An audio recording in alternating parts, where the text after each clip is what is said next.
नमस्कार। जनमानस विवेचना के YouTube चैनल पर आपका स्वागत है। मैं हूं अमलेंदु भूषण खां।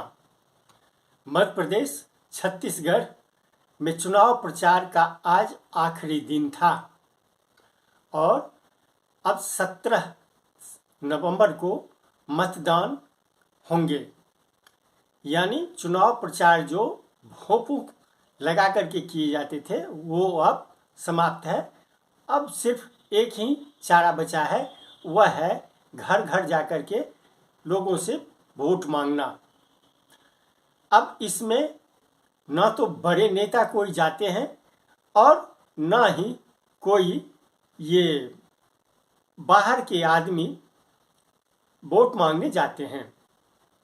जो उम्मीदवार होते हैं वो घर घर तक जाकर के जनता से मतदान की अपील करते हैं अपने पक्ष में। लेकिन सबसे खास बात यह है कि चुनाव मध्य प्रदेश और छत्तीसगढ़ में हो रहे हैं, लेकिन प्रधानमंत्री नरेंद्र मोदी झारखंड की यात्रा पे आज आए। कल ही आए थे, रात्रि विश्राम उनका रांची में था और आज बिरसा मुंडा की जयंती के अवसर पर वो झारखंड में सभा को संबोधन भी किए थे।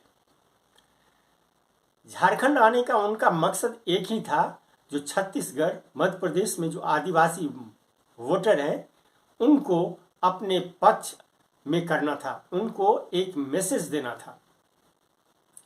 आज हालांकि ये आज भी वो छत्तीसगढ़ या मध्य प्रदेश में कर सकते थे, लेकिन वो झारखंड में आकर के आदिवासियों के लिए वो एक संदेश दिए हैं। आदिवासियों को वो एक संदेश दिए हैं। इसका बहुत ही राजनीतिक महत्व निकल रहा है। एक तो ये है कि झारखंड के मुख्यमंत्री हेमंत सोरेन जो है वो जमीन घोटाले में फंसे हुए हैं और ईडी सीबीआई की उन पे नज़र है।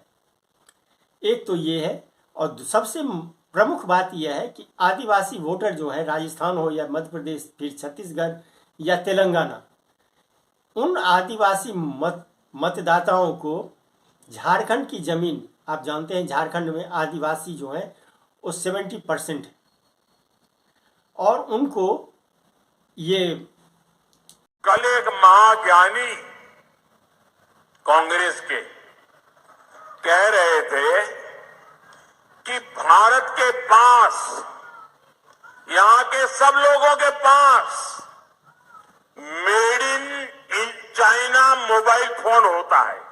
एक महाज्ञानी कांग्रेस के कह रहे थे कि आप सबके पास made in China mobile phone होता है। अरे मूर्खों के सरदार, किस दुनिया में रहते हैं ये लोग? कांग्रेस के नेताओं को अपने देश की उपलब्धियां न देखने की मानसिक बीमारी हो गई है।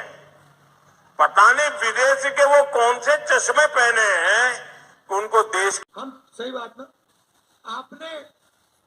आपने कभी किसी कैमरा के पीछे, शर्ट के पीछे मेड इन मध्य प्रदेश देखा है?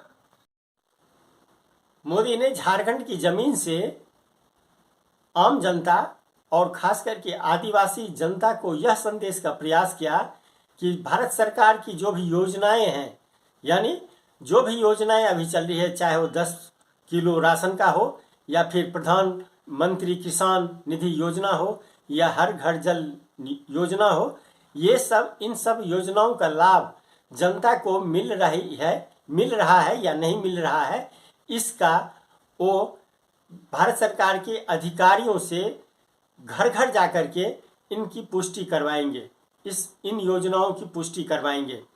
यानी भारत सरकार के अधिकारी जो हैं अब प्रत्येक जनता से मिल करके जो लाभार्थी हैं उनसे पूछेंगे जो आपको योजनाओं का लाभ मिल रहा है या नहीं। यानी प्रधानमंत्री को विश्वास नहीं है कि जो भी योजनाएं हैं वो जेन्युइन, जो लाभार्थी होनी चाहिए उनके पास तक योजनाओं का लाभ पहुंच रहा है। यानी प्रधानमंत्री अपने ही अधिकारियों कर्मचारियों पर शक कर रहे हैं। ये एक बहुत ही गंभीर विषय है।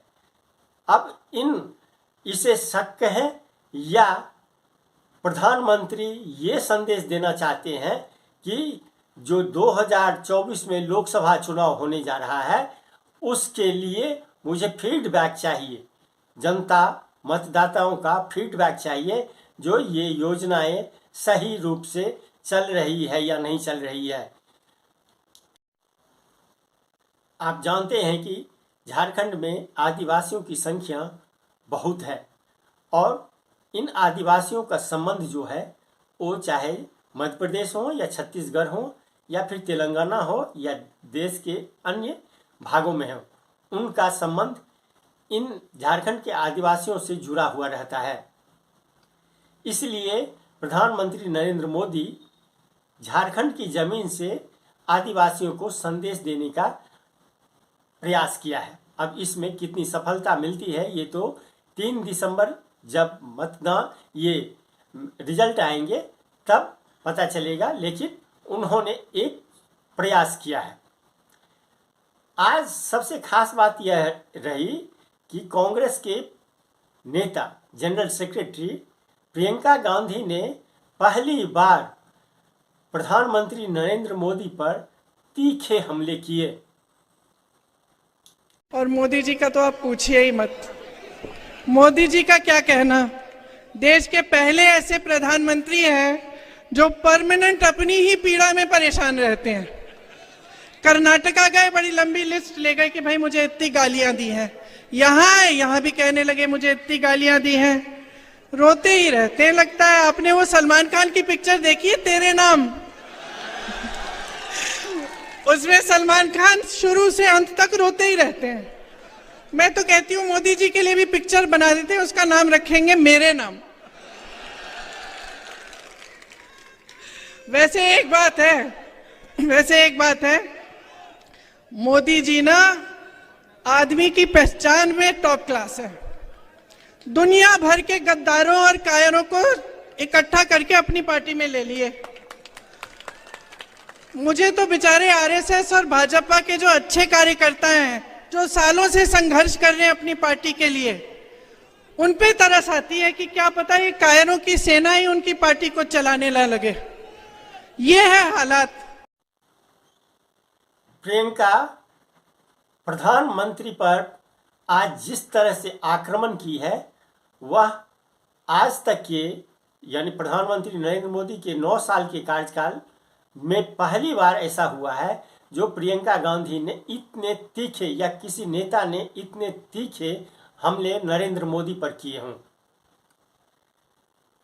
प्रियंका यहीं पर नहीं रुकी, वो दल बदल करके कांग्रेस से बीजेपी में गए, ज्योतिरादित्य सिंधिया को ऐसा लपेटा जिसकी कल्पना शब्दों में नहीं की जा सकती।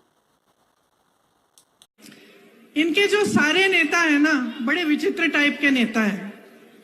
पहले तो हमारे सिंधिया जी, जानते हैं मैंने उनके साथ यूपी में काम किया। अब क्या है